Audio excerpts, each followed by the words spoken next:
Hi guys! Kamusta? Maurice Vlog and welcome sa aking channel. Konting pasilip sa aking pinagkakaabalahan ngayon sa aking a day in my life. O, diba?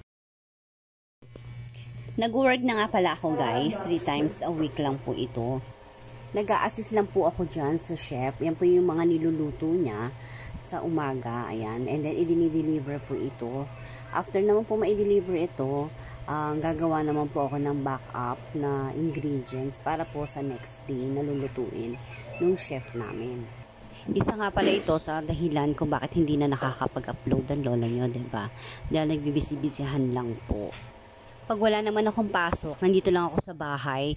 So, syempre, nanay mode tayo. Gawaing bahay naman yung pinagkakabalahan ko.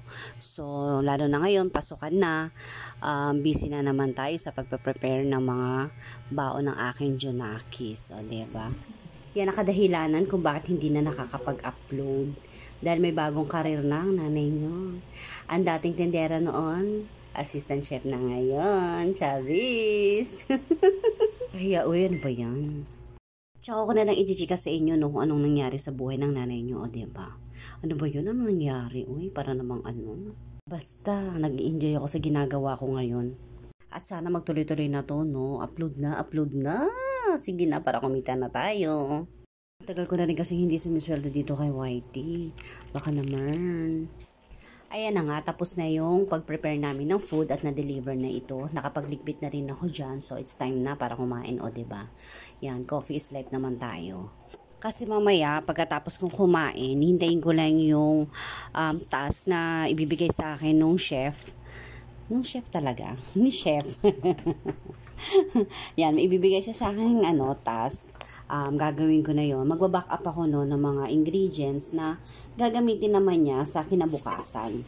Ayan, after kong kumain, ayan, nagsaing na ako para meron tayong kanin na gagamitin nila chef. So, ayan. Tapos, after nyan, hugasan ko lang yung pinagkainan ko. So, hanggang dito na lang muna yung aking chika sa inyo, guys, no?